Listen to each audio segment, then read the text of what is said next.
sashes and standing outside of buildings, protesting against the fact that women had no voice, did not have a right. This is in the Western cultures. Obviously, 1,400 years ago, women had all the rights. They were voting, they were holding positions of power, they were economists, they were business people. Declining marriage. Yeah, but it was the West that didn't have these.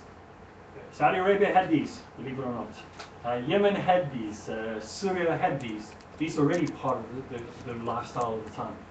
So to fight against the powers that be, the attack was on Christianity first. Oh, you say in your Bible, women are allowed to talk, they're stupid, they're ignorant, they mustn't say anything, men must teach their husbands. So the first attack was there.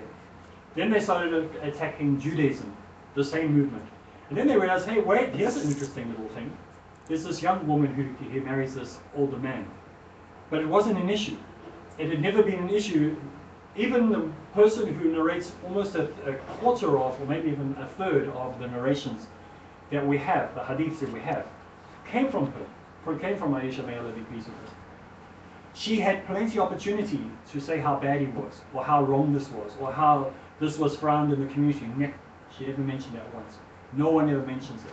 So it is a issue that only came up like 80 years ago for the first time, or 70, what's not even 80 years ago. So we have to ask, why did it become an issue? It became an issue because it's in our society today, it's something that's frowned upon. It wasn't frowned upon there, like you said correctly. And many of these marriages, even till today, our president of South Africa, he doesn't have one wife or two wives or three wives or four wives or five. He has more than that. He's like, I think about 8 wives, I might be wrong, but he's got lots. It's quite normal. And he's a Christian. And no one in the country has ever looked at him going, haram, haram, haram. They're all going, good guy.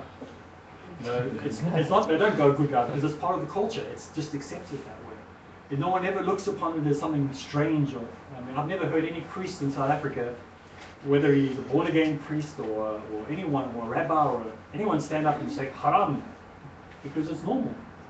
But it sort of looks strangely in society, like in America and maybe some parts of Britain, not the whole of Britain. But they accept it because he's a leader.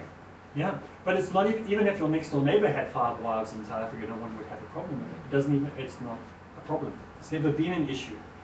But here I can understand it's still a bit of an issue. I mean, you've got a short history, you've got a 300-year history or 400-year history. I mean, other places like Africa, they've got thousands of years of history of that being part of the culture. And there's even times during Catholicism, for example, that the priests were commanded by the Pope to get married. Yes, it's forbidden in within Catholicism.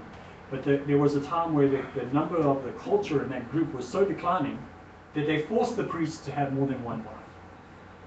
So there are different periods of times that rules change. So it's not a big issue. So this thing is just like we say, we're majoring on minor things. And so it's a smokescreen. You know how politicians love doing this? Like, look what's happening with the environment, and then they're like doing something over here, which is 10 times worse. So you're so busy looking at the oil on the ocean in Florida that you just don't see what's actually happening over there, which is far more destructive and dangerous. So it's the same way. Get everyone to focus on the age, which is, by the way, I'm not of the group that believes she was 6 or 9. I'm on the 3rd group. And well, inshallah, maybe we can do that sometime either via Skype or on our own group, that WhatsApp group. We can deal with that. And I can show you where I get the calculation from, which puts it much older than that. So inshallah, hopefully that helps. Well, that's what the chapter, I'm not sure if you guys read it or not, but it kind of went into what you said, the different calculations of how the ages are not exact in the Quran, because they didn't really calculate age. They went by the year of, like the year exactly, of the like the year of the elephant. Or this is how we do our calculations. We go backwards. We don't go forwards. We go from the time that the Prophet Muhammad ﷺ died. We subtract from that, and that's where we get the age much older. And then some people have said, which is incorrect to say, and I have to say it's incorrect. They say no, the translator didn't write the number, the 6 and the word 9 can be the same. That is a problem, because then you're saying there's inaccuracies in the Quran. The Quran cannot be inaccurate. And they're saying the Arabic is an inaccuracy, and that can never be. We can never accept that as an argument. It's accurate. If the Quran says 6, then it has to be 6. We can't change it. We can't change it to be 9 and say, oh, but it also looks like a 9. That would be wrong.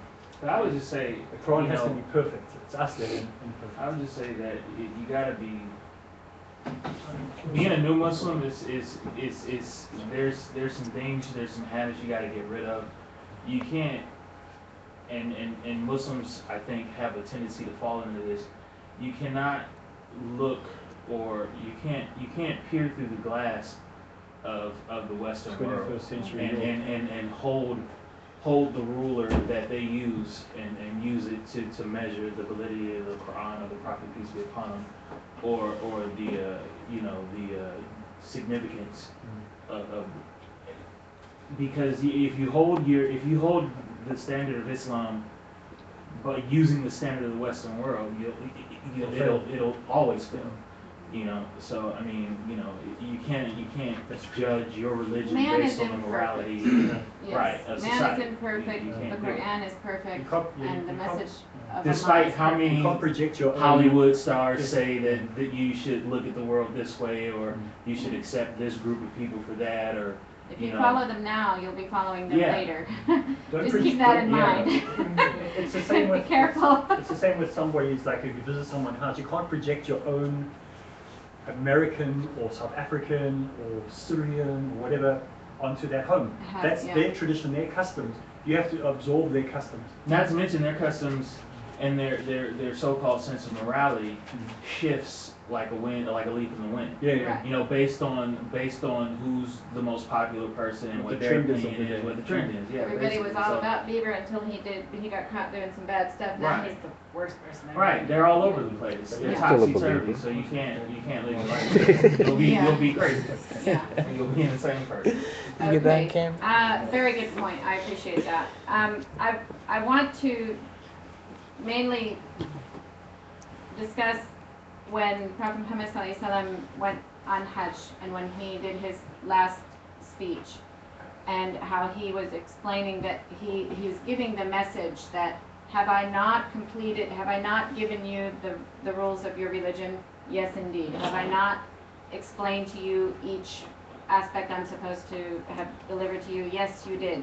All of these things, and some of the people who were very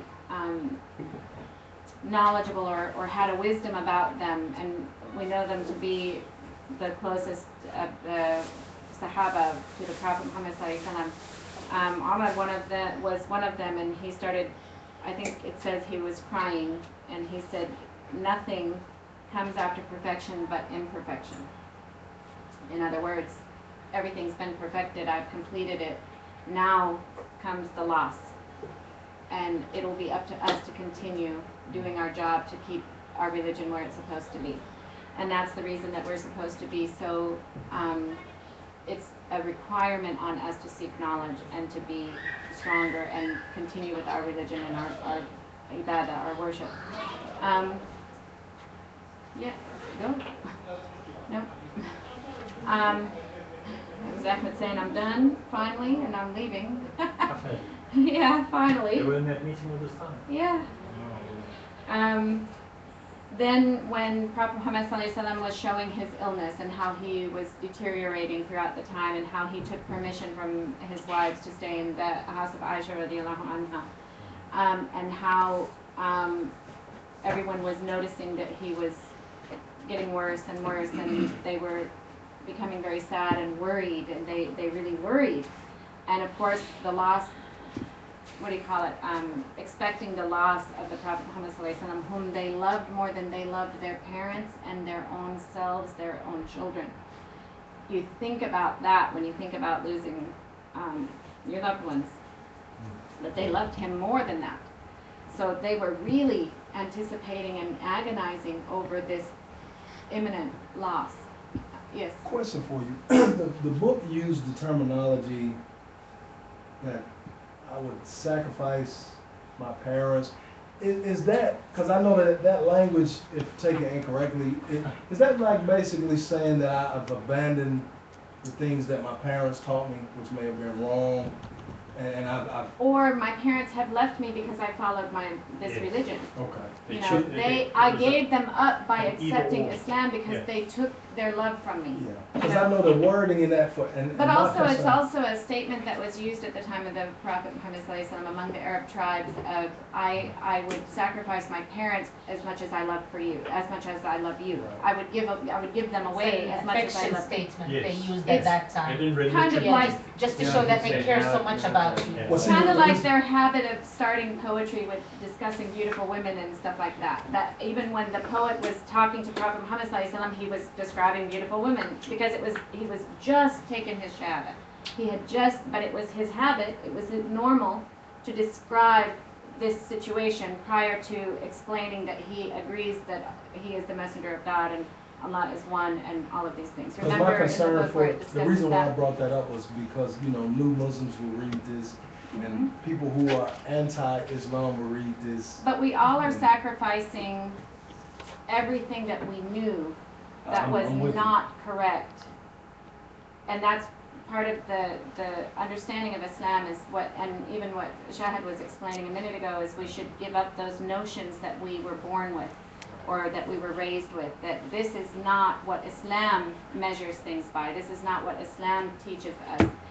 And in this book, I don't know if you read I don't know how many of you were doing your job. I know Brother Nadir read them. But the chapters prior to this where it was talking about the delegations that were coming, what did you do, what brought you success prior to you entering Islam? What brought you victory over your enemies before you became Muslim? What brought you, all of these things? And the delegations said, we came with 15 things, 5 that your messengers have required us to do, 5 that your messengers required us to believe, and 5 that we had prior to our entrance to Islam. And then Prophet Muhammad sallallahu alaihi wasallam added 5 more to that. When we talk about these things, he didn't, and he said only we will keep those 5 only if they are in accordance to Islam, if you remember. So that's pretty much what it's talking about, and I'm glad you brought that up because it is something that needs to be explained. Then when we talk about giving up our lives, this is a misconception that most Americans go through, and I really That's why I need this to brought be that up. That's- voiced, and I appreciate you bringing this up. We do not become Arab because we became Muslim. We do not become somebody else because we became Muslim. We are still us. We have to make us better. We have to make us pleasing to Allah. It doesn't mean that every good thing I've ever done in my life is now done. I should never continue those behaviors because that was just American behavior.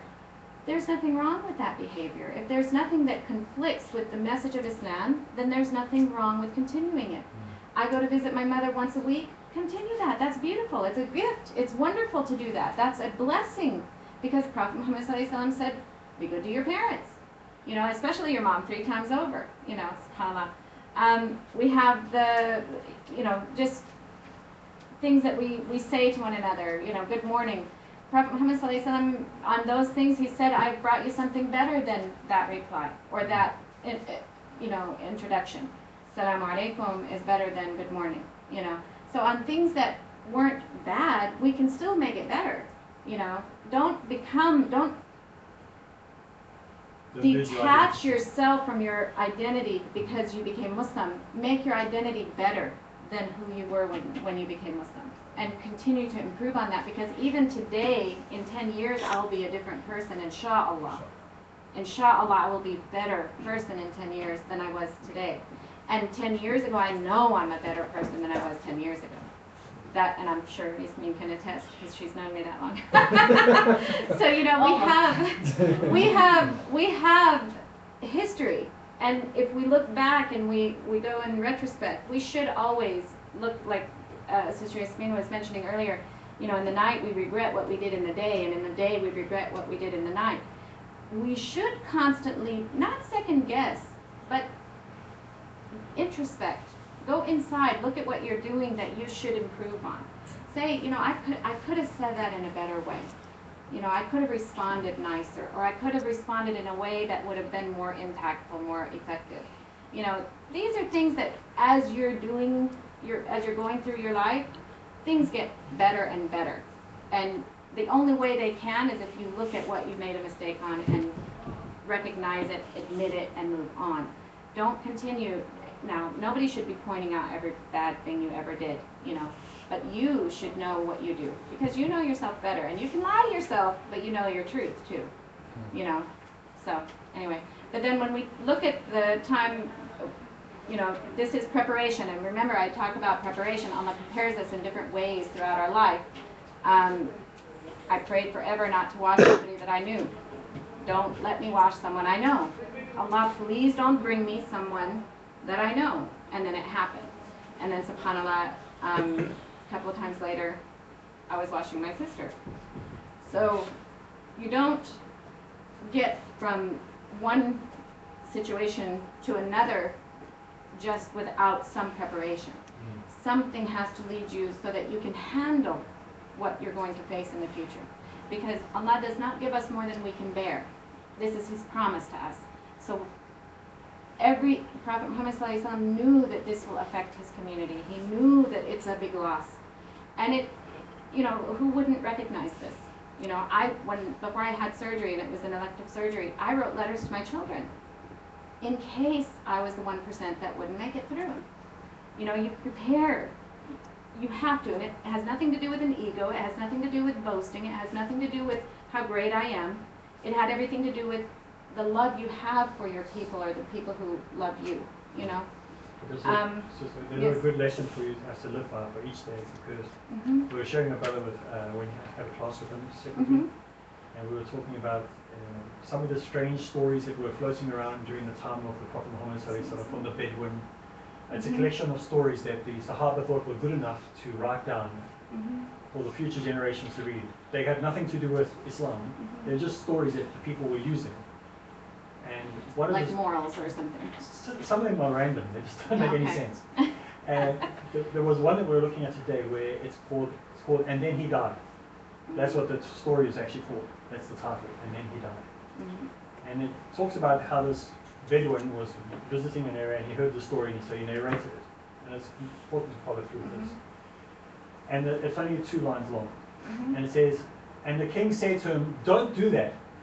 And they brought food to the man, and then he died." That's the story. That's the end of the story. But the moral of it, it's an old Bedouin story, so it's got nothing to do with Islam, but we can still learn from it, is that you have no idea when you're going to die, so you should have those letters prepared anyway. So don't wait for the day that you go for surgery. Have everything in place now. Because the story was that they were passing the food to the man. Before the food even got to him, he died. So we don't know. I think it was in that little sound clip that I put up yesterday, so the group of those little short stories. So prepare every day, because it is probably your last day. You know, so just have systems in place. Don't think, oh well, I'm going to live forever. You're not promised a minute from now. You're promised yesterday. That was it. You know, there's nothing that says you have tomorrow. Yeah. So like the Prophet Muhammad was teaching us to have live our lives as this is your last moment. And you can look in the masjid today, and there will be plenty of parents that will raise their hand and said they lost a child last year. Plenty. You know, it's not just 1 or 2. It happens on a regular basis. There were kids that went with me last year up the mountain and are not with us now. We went up that mountain together with them. And 2 of them are no longer with us. And they were young.